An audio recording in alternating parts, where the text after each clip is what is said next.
Hoje, para mim, dia 20 de junho, resolvi começar uma série aqui no canal para a gente conversar sobre leituras em andamento. A pergunta é, para você arrasar nos comentários, o que você está lendo agora? Eu quero conversar um pouquinho sobre algumas leituras que eu estou fazendo e que estão bem legais. Olha, esse ano eu estou fazendo uma pós-graduação, eu estou cursando uma pós-graduação. Eu comecei bem no comecinho do ano e eu estou amando demais, eu estou estudando comportamento.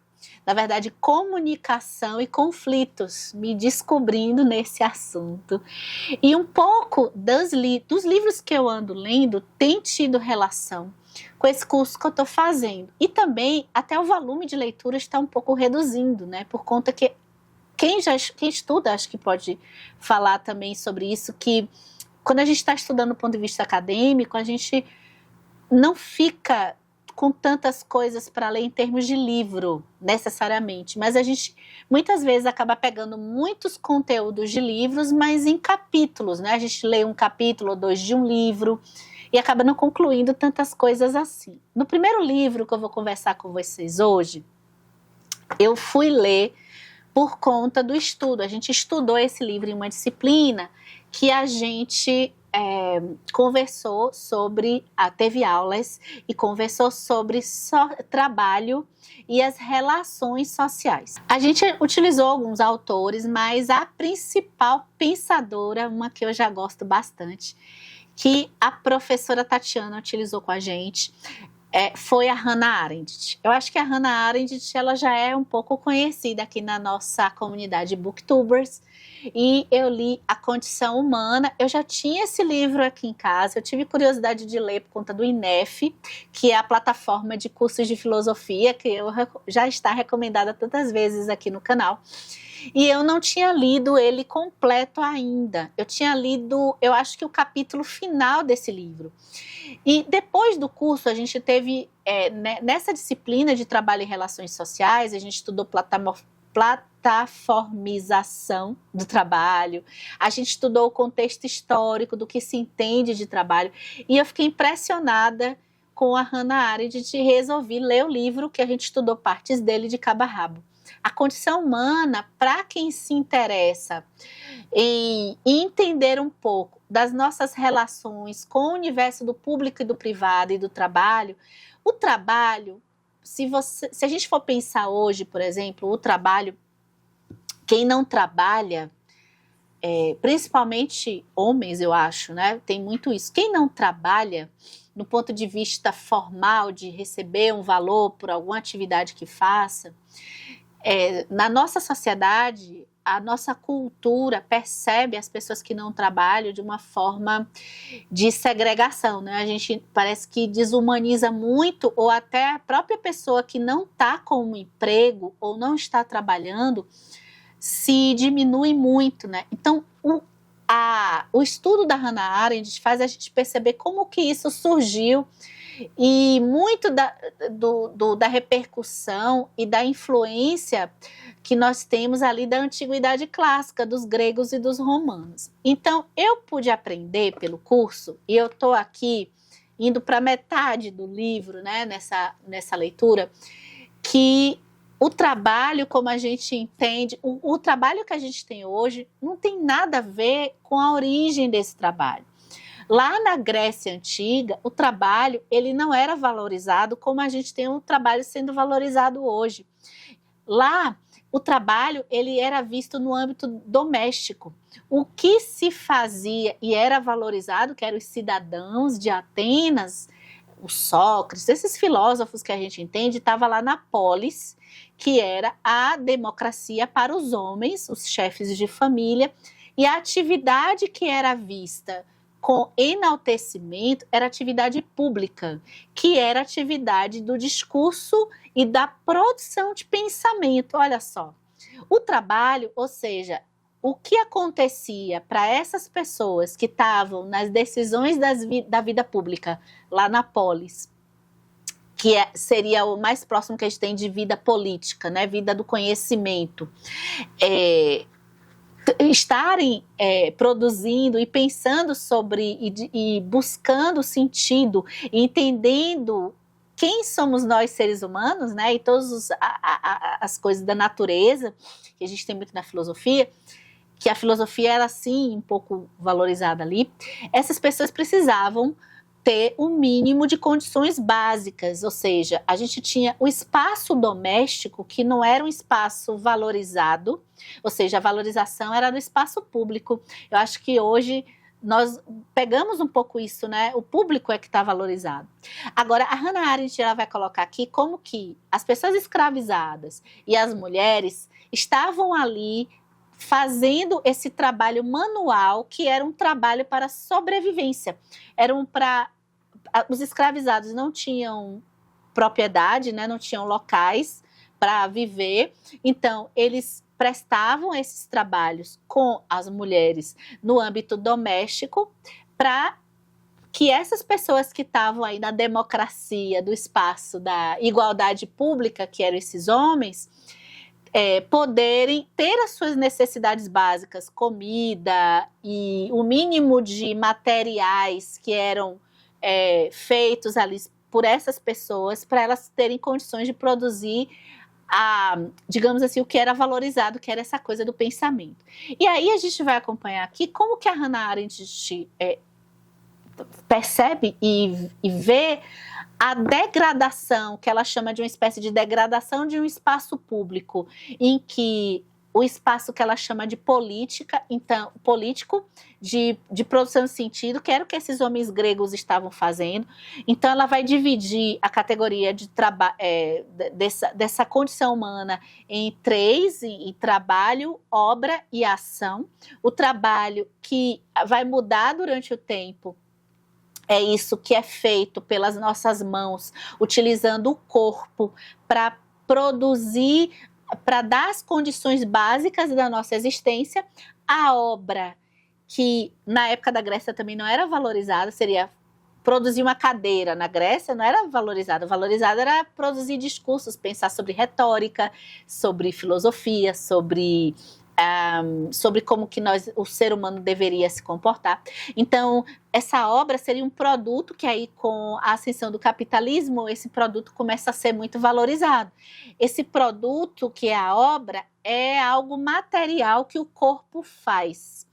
E a ação, que ela conceitua aqui, seria essa participação nas decisões públicas, seria uma espécie de participação política. E é bem legal acompanhar essa produção de raciocínio para a gente ver em que ponto nós chegamos hoje, né? Primeiro, a gente juntou, lá no começo da modernidade, a gente juntou o trabalho com a obra. E a gente começou a ter uma hipervalorização desse trabalho. Ou seja, quem era realmente digno de ser cidadão era quem trabalhava, isso já entrando na modernidade. E quanto mais essa pessoa produz, então, o trabalho e a obra, quanto mais quantidade de coisas essa pessoa produz, essa pessoa tem uma ascensão econômica e essa pessoa é mais valorizada. E ela diz que acaba acontecendo uma espécie de declínio do espaço público, das atividades públicas no âmbito da ação, que seriam essas ações coletivas, um pouco parecidas aí com o que a Grécia Antiga fazia. E essa ação, ela precisa de você ter um pouco das necessidades básicas ali atendidas. Se as pessoas começam a trabalhar somente para sobreviver e para produzir o máximo possível de obras, né, de produtos, ela também se desconecta com essa ação humana. E outra coisa também, que se a gente for passar mais para os nossos dias atuais, a questão, e a Hannah Arendt já aponta isso, é que toda a questão da produção, ela foi além da nossa necessidade. A produção de obras, de produtos, cadeiras, casas, charretes, tudo para nossa necessidade, para melhorar a nossa condição de vida, foi chegando num ponto, que é o ponto que nós chegamos hoje, né, que nós atingimos hoje, que não é mais a necessidade que faz aquele trabalho, ou o resultado daquele trabalho, ser um trabalho que dê um retorno. A gente foi desvalorizando os trabalhos feitos por corpos, e isso já também ela diz que bebe da Grécia. Então, tudo que é feito sobre o corpo, sobre o ato humano, o ato das mãos, a gente não valoriza. Assim como a gente desvaloriza também o trabalho no âmbito doméstico, das nossas necessidades básicas. Já o trabalho que traz uma identidade, então, o cara que produz o celular da marca que eu sou apaixonada, né? Esse sim é o cara que usou o pensamento, ele não usa o corpo, né? Já existe uma máquina que faz isso pra gente. Então, agora a gente chega no ponto de valorizar o trabalho intelectual, é aquele que não tem um desgaste assim do corpo físico. A gente desvaloriza esse trabalho manual. E aí, nesse trabalho intelectual também, ainda tem uma outra coisa com relação às obras, ou seja, com relação aos produtos. O produto se transforma numa questão de identidade. Eu não compro mais aquilo que eu preciso para sobreviver. Isso eu acho que a gente sabe muito bem, né? A gente compra aquilo que nos constitui como um sujeito e que vai, de certa forma, abrandar uma espécie de ideologia de identidade que a gente tem. Os próximos 2 livros que eu estou lendo são livros que eu estou lendo no Kindle. O primeiro é Elias Canetti, com Massa e Poder. Deixa eu mostrar a capa dele. Aqui, será que vai focar? Massa e Poder, posso colocar também a capinha dele aqui, mas o que acontece? Já tem 2 anos que eu li ai meu Deus, A Psicologia das Massas, do Freud. E eu sabia que o Freud, ele estudou o comportamento de manada, né? Só que o Freud, ele estuda o funcionamento da nossa cabeça individualmente, né, psicológico, o que muda quando a gente está agindo individualmente, na nossa individualidade, de um comportamento sozinho. A gente tem a nossa personalidade, a gente também tem alguns freios sociais quando a gente está no espaço público. Agora, o que acontece quando a gente se junta a um grupo para tomar alguma atitude? Quando a gente está naquele movimento de manada. Então, Freud estuda um pouco isso no seu Psicologia das Massas. O Elias Canetti, ele faz um estudo no ponto de vista sociológico, o comportamento das multidões. Então, para quem tem interesse no tema, eu tô achando esse livro um pouco mais denso do que até o da Hannah Arendt, porque ele, de certa forma, classifica muitos tipos de junções de pessoas. Então, tanto quando eu me junto com um grupo para assistir um show, o comportamento desse grupo é totalmente diferente quando, por exemplo, um grupo se junta para fugir de uma cadeia, ou quando esse grupo se junta para fugir de alguma sistemática de opressão do ponto de vista físico, que é muito diferente de um grupo que se junta para cometer violência para uma pessoa, que é muito diferente do comportamento de um grupo que se junta para fazer uma passeata de manifestação política, e todas essas classificações e subclassificações e subclassificações, que para mim está sendo um pouquinho chato assim também adentrar de forma tão aprofundada nesse comportamento das massas, mas tá aqui no Elias Canetti. Agora, pode ser que você já tenha ouvido falar desse nome do Elias Canetti, porque ele escreveu uma trilogia que tem algumas pessoas, alguns intelectuais, que elogiam muito, e que eu já li o primeiro volume, que é a sua autobiografia viva. Aqui no canal a gente já conversou sobre A Língua Absolvida, que o Elias Canetti produz um texto retratando a sua infância. O Elias Canetti, ele pensa muito sobre a influência da língua, da linguagem e do universo da sua família, que se mudou em tantos lugares. Ele é de uma família de judeus, mas de judeus muito bem afortunados, que falavam 3, 4 línguas, e toda essa influência cultural e de comportamento mais sujeito, não a pensamentos rígidos, né, a pensamentos mais Quer dizer, a linguagem, ela amplia a forma da gente ver o mundo, da gente pensar certas coisas. Então, como que ele hoje, na verdade, quando ele escreve esse livro, ele narra a sua percepção de infância nesse encantamento pela linguagem e o comportamento das pessoas que depois ele vai estudar até para produzir o seu livro Massa e Poder. Então, a língua absorvida tem muito a relação dele, o pai e a mãe, como que ele observou essas relações, muitas vezes com algumas dinâmicas de poder dentro da sua família, e como foi se mudar de alguns países. Tem também, eu não li ainda, mas as pessoas, porque assim, o Elias Canetti, ele acompanha ali a Primeira e a Segunda Guerra Mundial, e aí ele é de uma família de judeus. A gente tem também Uma Luz em Meu Ouvido. Essa edição não é muito legal para ler, porque é aquela pequenininha da Companhia de Bolso, e ela é aquele livro que são muito juntinhas, né? E O Jogo dos Olhos, tá? Que estão aqui para eu ler ainda. E o terceiro livro que eu tô lendo é um livro inusitado. Eu vou falar um que eu tô querendo começar também, porque não tem ficção nessa lista de leitura.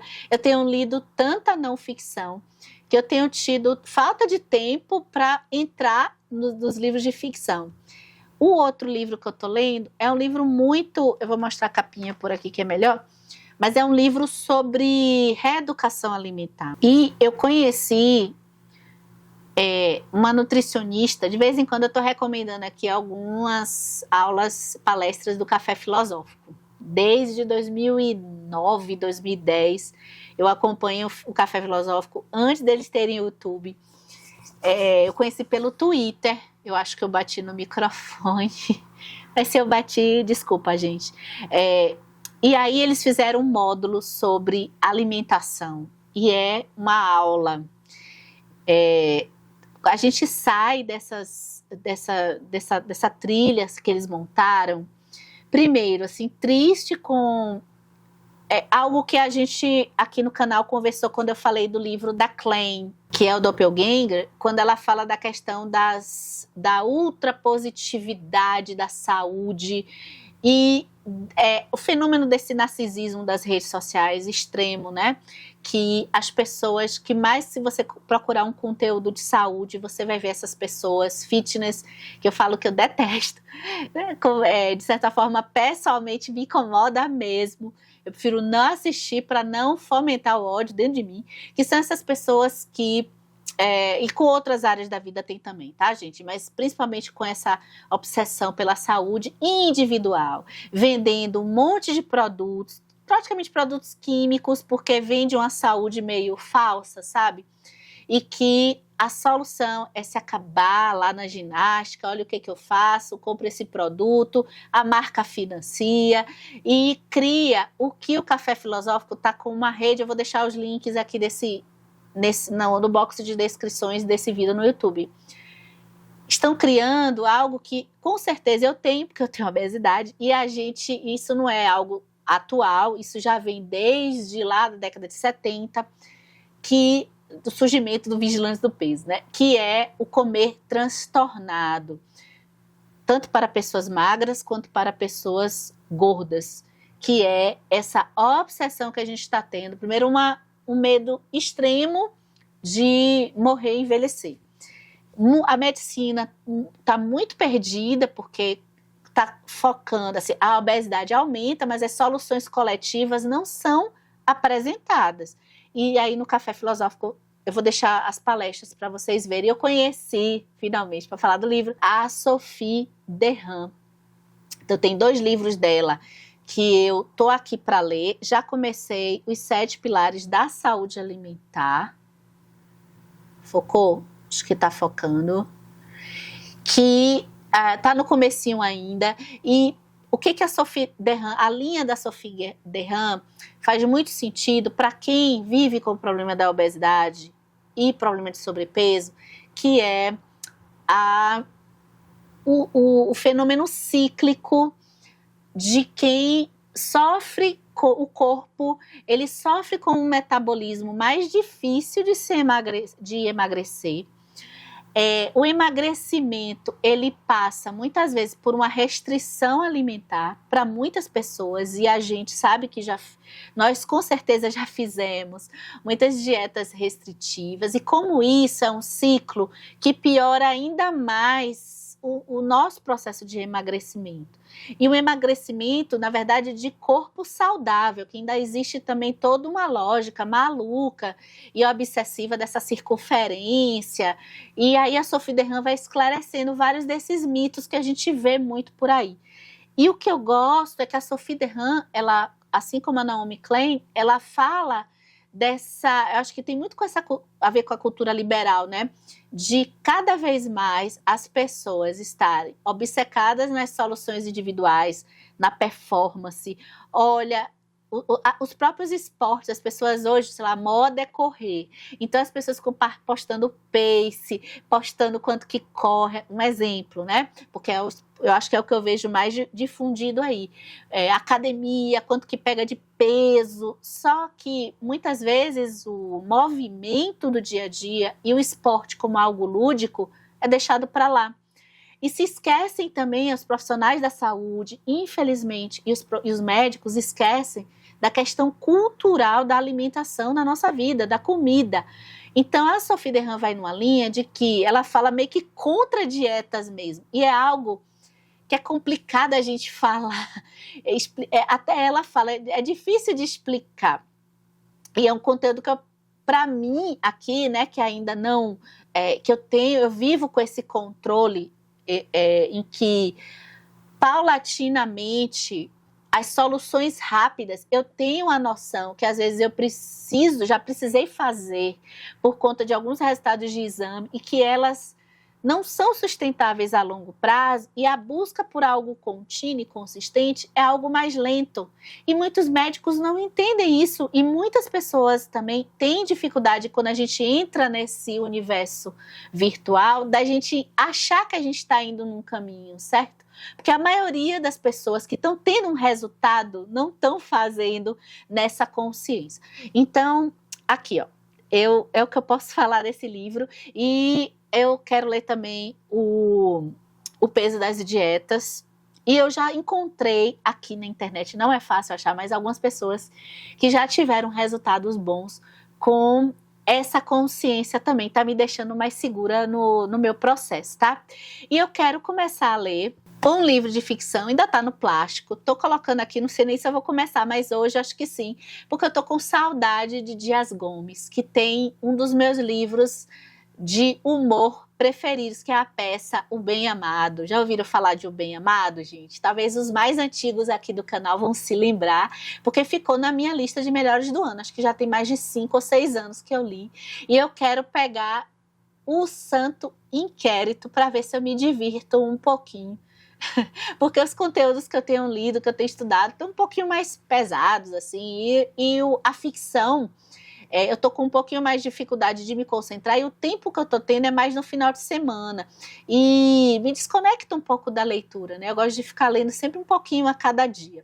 Então eu devo começar o Santo Inquérito. Dias Gomes eu acho que sempre é uma boa pedida, e é isso de leituras. Acho que esse é o primeiro da série, e de mês em mês, assim, a gente vem para cá falando, eu venho para a gente conversar o que a gente anda além.